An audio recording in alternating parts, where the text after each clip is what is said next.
जय हिंद। मेरे सभी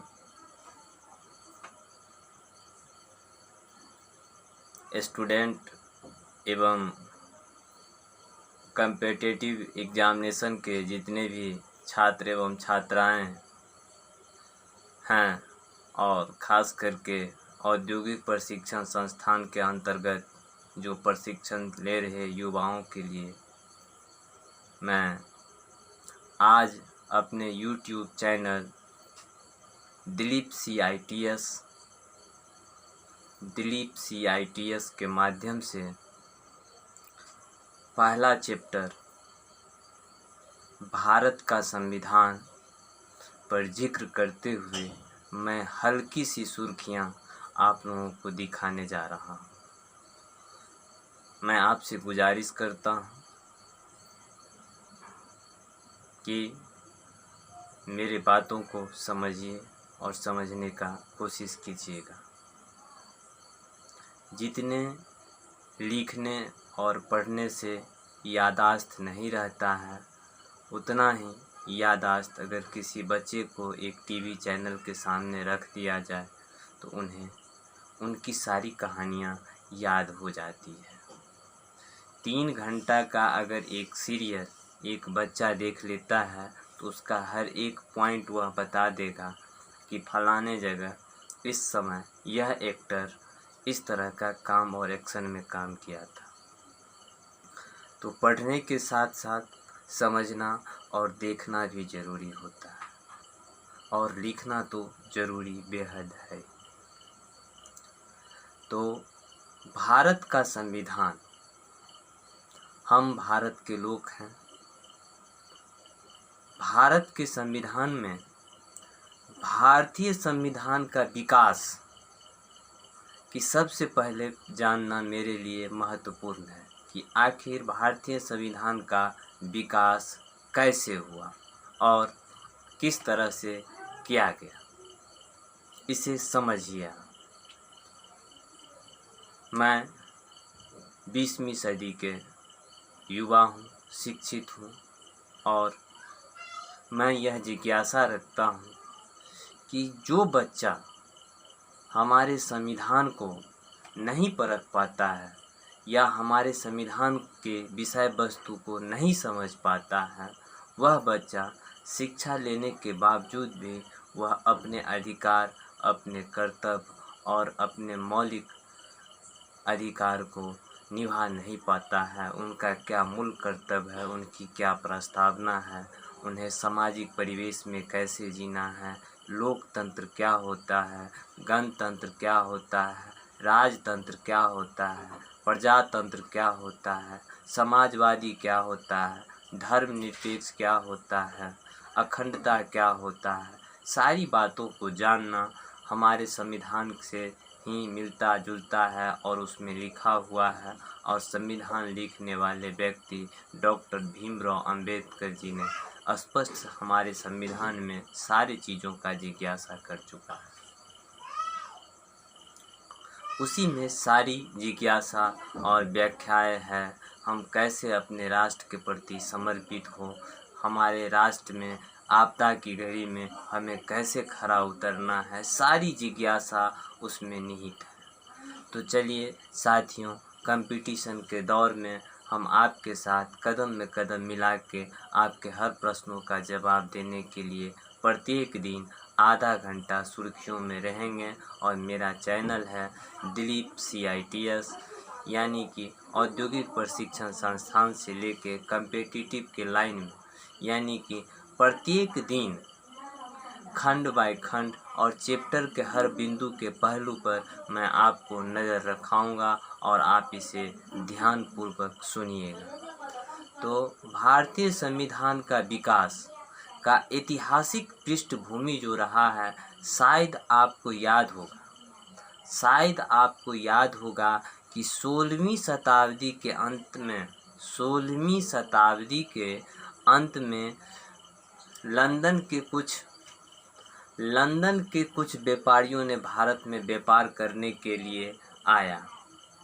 लंदन की कंपनी की स्थापना 1600 ईस्वी में के अंतिम महीना में लंदन की कंपनी ने भारत में व्यापार करना और प्रारंभ कर दिया और अधिकार पत्र उसे मिल गया। तो इस कंपनी में ईस्ट इंडिया कंपनी के नाम से भारत का में व्यापार करना शुरू किया गया। कब? 16वीं सदी में। और संविधान की विकास की जो पृष्ठभूमि है, ऐतिहासिक जो उनकी ढांचाएं हैं, वह कहाँ से उठता है और कहाँ उठ के आ जाता है और आपके लेवल तक पहुँचा है। यानी कि यह एक समर्पित सार्वभौमिक मताधिकार वाला राष्ट्र एक भारत है, जहां पर 18 वर्ष के उम्र में बच्चे अपने लोकतंत्र के अधिकार को पूरा का पूरा प्रयोग करता है। मैं दिलीप कुमार यादव आज भारतीय संविधान का विकास का ऐतिहासिक पृष्ठभूमि आपके सामने प्रस्तुत कर रहा हूं और आपकी जिज्ञासा के अनुकूल आपको दे रहा हूं। ऐसा न हो कि आपके आने वाले कल के एग्ज़ाम में यह क्वेश्चन आपके सामने खड़ा हो जाए। नंबर 1। नंबर 2, आखिर 16वीं सदी में लंदन के कुछ व्यापारियों से भारत में व्यापार करने के लिए लंदन की कंपनी की स्थापना 16वीं ईस्वी में क्यों हुई? इसकी क्या वजह थी? वजह क्या थी मैं वह बता देता हूँ। जब मुगल वंश का अंतिम शासक बहादुर शाह जफर, द्वितीय बहादुर शाह जफर का निधन हो गया, उसके पश्चात उसी के रिश्तेदार सिराजुद्दौला जो थे, उनको बंगाल का नवाब बनाया गया। कहाँ का नवाब बनाया गया? बंगाल का नवाब बनाया गया। क्यों बनाया गया? कि यह कंपनी का नीति था विस्तारवादी नीति। यह अपना अधिकार जमाने के लिए भारत में 16वीं सदी में कदम रखे थे। 16वीं सदी से पूर्व भारत में मुगल वंश का शासन चल रहा था। यानी कि मुस्लिम आक्रमण के अधीनस्थ मुस्लिम जैसे राजाओं के अधीनस्थ कई प्रांतों में बटे हुए थे। यह नहीं कहा जा सकता है कि उस समय पूरे भारत में मुस्लिम का ही पूरा बलबूता काबिज था। ऐसा नहीं था। सभी जगह अलग अलग राजाएं थे, प्रांतों में बटा हुआ था।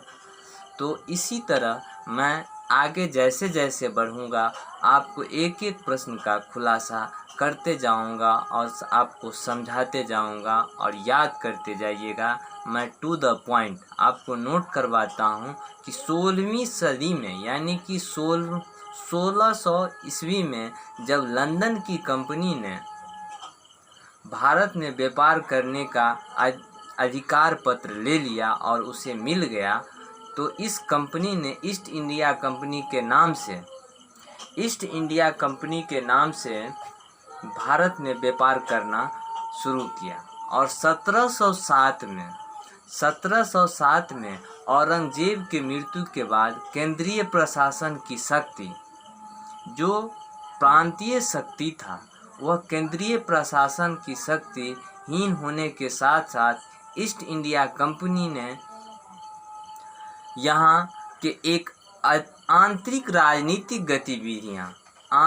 राजनीतिक गतिविधियाँ में हस्तक्षेप करना प्रारंभ कर दिया।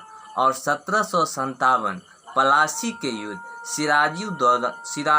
सिराजुद्दौला और अंग्रेज़ों के बीच हुई। और यह युद्ध कहाँ हुआ? तो पश्चिम बंगाल में। पूछता है पश्चिम बंगाल में 1757 का पलासी का युद्ध किसके बीच हुआ था? एक तरफ अंग्रेज और दूसरे तरफ सिराजुद्दौला मौजूद थे। तो उसमें सिराजुद्दौला पराजित हो गए। सिराजुद्दौला कौन थे? मुगल वंश के ही एक शासक थे। और द्वितीय बहादुर शाह जफर के अंत होने के बाद यह खेल मुगल वंश में प्रारंभ हो चुका था और अंतिम शासक मुगल वंश ही था।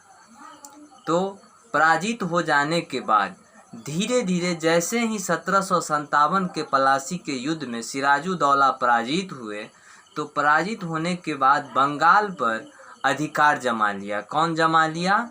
वह ईस्ट इंडिया कंपनी, जो लंदन से 1600 ईस्वी में आकर अपना व्यापार करना प्रारंभ किया था और व्यापारिक तौर पर उसे अधिकार पत्र मिल गया। तो किसके बीच हुआ था 1757 के युद्ध? सिराजुद्दौला और अंग्रेज के बीच हुआ था। कहाँ हुआ था? तो ये पश्चिम बंगाल में हुआ था। और देखिए 1764 ठीक उसी के दरमियान बक्सर में भी कंपनी ने जीत हासिल कर लिया और 1764 का युद्ध जैसे ही बक्सर में जीत हासिल कर लिया, तो भारत में कंपनी के बढ़ते राजनीतिक प्रभाव पर संसदीय नियंत्रण के लिए ब्रिटिश सरकार द्वारा समय समय पर एक अधिनियम पारित किए गए। यानी कि पूरे लोकतंत्र की शक्ति, यानी कि आम जनजीवन का जो शक्ति था, वह अंग्रेजों के हाथ चला गया। कब? 1764 बक्सर के युद्ध के बाद। जब 1757 के युद्ध जैसे ही पलासी में हारा और पलासी पश्चिम बंगाल में स्थित था, तो साफ जाहिर होता है इस शब्दों से कि अंग्रेज की हुकूमत 1757 के बाद बंगाल में पूरी तरह कायम हो गई और 1912 में के बाद ही दिल्ली स्थानांतरित किया गया था। किसको? तो जो राजधानी थी भारत की, वह दिल्ली स्थानांतरित किया गया था। कब? 1912 में। किस लिए किया गया था, वह आगे चल के हम संविधान के विस्तार पूर्वक कहानी जैसे ही इसका अधिनियम खत्म होता है और एक तरफ आपको इसकी परछाइयाँ दिखाते हुए आगे बढ़ेंगे। यानी कि 1912 में बंगाल से दिल्ली राजधानी स्थानांतरित कर लिया अंग्रेज। 1912 में बिहार बंगाल से अलग हुआ। 1912 में जब बिहार बंगाल से अलग हुआ, उस समय बिहार के साथ उड़ीसा, झारखंड और उत्तर प्रदेश के कुछ ऐसे प्रांतीय क्षेत्र थे जो बिहार से लगे हुए थे। इसी के साथ जब 1764 का युद्ध बक्सर में हारा, तो पूरी तरह ईस्ट इंडिया कंपनी, जो लंदन से व्यापार करने के लिए आई थी 16वीं सदी में, उसका अधिकार हिंदुस्तान पर पूरी तरह से कायम हो गया और मुगल वंश का पतन वहीं हो गया। मुगल वंश के लिए कहीं स्थान नहीं बचे और अंग्रेज की हुकूमत यह शासन चला गया। यह हमारे संविधान का विकास का ऐतिहासिक पृष्ठभूमि रहा है। अब यह अंग्रेज समय समय पर अपने आप यानी कि एक अधिनियम पारित करने लग गया। कौन सा अधिनियम? अब सबसे पहले चलते हैं 1773 का रेगुलेटिंग एक्ट। अब वह एक ऐसा एक्ट पारित कर दिया कि उसमें एक गोपनीय समिति का गठन किया और वह ब्रिटिश संसद द्वारा एक पारित कर दिया गया। भ्रष्टाचार एवं कुशासन को दूर करना था। अब सवाल यहाँ ये उठता है कि 1773 का रेगुलेटिंग एक्ट, 1773 का रेगुलेटिंग एक्ट यह क्या आम जनजीवन को मुख्य उद्देश्य से, यानी कि भ्रष्टाचार और कुशासन को दूर करने के लिए बनाया गया, या कि हिंदुस्तान पर पूरे अधिकार जमाने के लिए किया गया? इतना ही नहीं, मद्रास एवं मुंबई प्रेसिडेंसी को कलकत्ता प्रेसिडेंसी के अधीन कर दिया गया, जबकि मुंबई और बंगाल, मुंबई और मद्रास दोनों को दृष्टिकोण से देखा जाए तो उद्योग के सबसे बड़ा दृष्टिकोण माना जाता है। यह इतिहास के कहीं न कहीं पढ़ने की सुर्खियां में इसी के साथ हम आपको जिक्र कीजिए, नोट कीजिएगा। यह इम्पोर्टेंट क्वेश्चन बनता है कि 1773 का रेगुलेटिंग एक्ट मुंबई और मद्रास प्रेसिडेंसी को बंगाल के अधीन क्यों किया गया, इसका क्या उद्देश्य था, और प्रमुख गवर्नर के जगह गवर्नर जनरल कहे जाने लगे। यानी कि सवाल यहाँ यह उठता है कि गवर्नर जनरल और गवर्नर में क्या अंतर हो गया। ठीक, आगे हम चलते हैं। गवर्नर जनरल और उनकी परिषद इंग्लैंड के स्थित निदेशक बोर्ड के प्रति उत्तरदायी थे। हमने आपको पहले बताया था कि उनका काम था कि कदम रखो, फूट डालो और राज करो। याद रखिए 1757 की पलासी की लड़ाई पश्चिम बंगाल, अंग्रेज और सिराजुद्दौला के बीच, और 1764 का बक्सर का युद्ध। यानी कि भारतीय संविधान को कहीं न कहीं यह प्रारूप दिखा रहा है कि आपकी बुनियादी ढांचा कहाँ से हम आपके ऊपर अपने कानून बनाने की काबिलियत दिखाते हैं। अब यह सारा का सारा अधिकार हमारे भारत के लोगों का, सारी शक्ति इंग्लैंड के निदेशक बोर्ड के अधीनस्थ उत्तरदायित्व हो गया। इस एक्ट में एक उच्चतम न्यायालय का गठन का प्रावधान था, जो 1774 में कलकत्ता में 4 सदस्यीय उच्चतम न्यायालय गठित किया गया, और बंगाल के प्रेसिडेंसी का पहला गवर्नर जनरल बेरिंग हेस्टिंग्स तथा उसके परिषद के 4 सदस्य थे। और वह सदस्य कौन कौन थे, नोट कीजिएगा, पॉइंटेड नोट। यानी कि 1774 उच्चतम न्यायालय का जो 4 सदस्यीय गठित न्यायालय का जो टीम था, उसका पहला गवर्नर जनरल बंगाल प्रेसिडेंसी थे, और उसके 4 सदस्य फिलिप फ्रांसीसी, दूसरा मानसन, तीसरा बारबेल और चौथा कैलेबेरिंग। यानी कि एक्ट के तहत स्थापित भारत के पहले उच्चतम न्यायालय का प्रधान न्यायाधीश सर एलिजाह इम्पे थे, और उसके प्रेसिडेंसी गवर्नर बेरिंग हेस्टिंग्स थे। अब 1784 के पीटर्स इंडिया एक्ट क्या कहता है, याद कीजिए। पहला आपका क्वेश्चन पूछ सकता है 1773 का रेगुलेटिंग एक्ट का प्रावधान आने के लिए कौन कौन से विधि अपनाई थी अंग्रेजों ने। इसमें आपको क्वेश्चन डाल सकता है 1775, 1774, 1773 और 1757 डाल देगा। 1773 में भी आप फंस सकते हैं, क्योंकि यह मिलता जुलता क्वेश्चन है।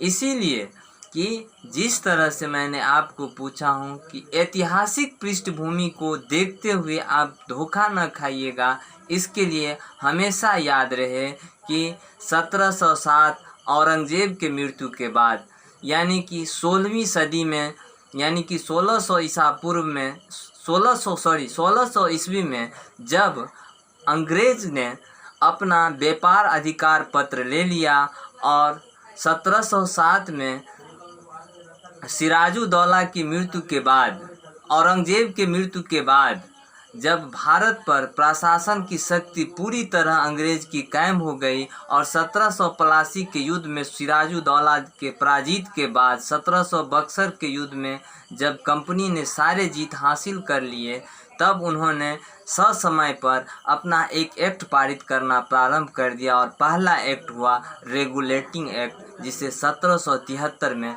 पारित करके उन्होंने सारी शक्ति, यानी कि कहा कि हम भ्रष्टाचार और कुशासन को दूर करेंगे, और उसी समय मद्रास और मुंबई को कलकत्ता प्रेसिडेंस के अधीन कर दिया, और प्रेसिडेंस का प्रमुख कौन बना, गवर्नर के जगह गवर्नर जनरल बन गया, और उसके सारे शक्ति निदेशक, यानी कि जैसे अभी हमारे मंत्रिमंडल के सारे शक्ति दिल्ली में स्थित है, कैबिनेट बना हुआ है, उसी तरह यह निदेशक मंडल इंग्लैंड चला गया।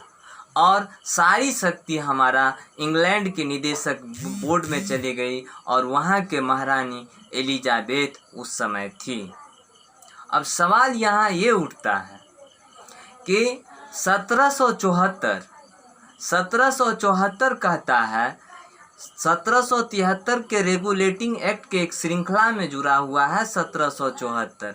वह कहता है कि कलकत्ता में 4 सदस्यीय उच्चतम न्यायालय गठित किया गया और उसका जो गवर्नर जनरल वेरिंग हस्टिंग्टन था उसमें भी 4 सदस्य थे। कौन थे?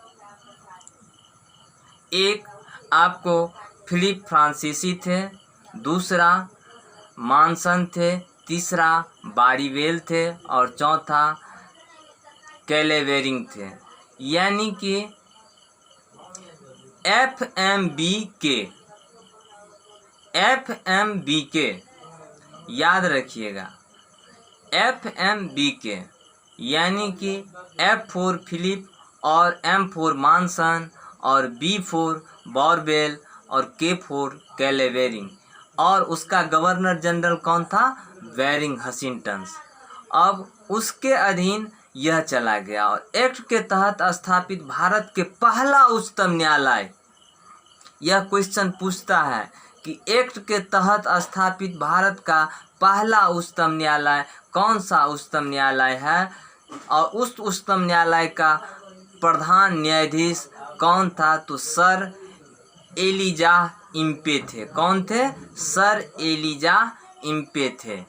इसी के साथ साथियों आज का मेरा क्वेश्चन आपके सामने मैं डाल रहा हूं, आप मेरे डिस्क्रिप्शन बॉक्स में ज़रूर डालिएगा। पहला क्वेश्चन, भारतीय संविधान का विकास किस सदी में हुई? भारतीय संविधान की विकास कौन सी सदी में हुई?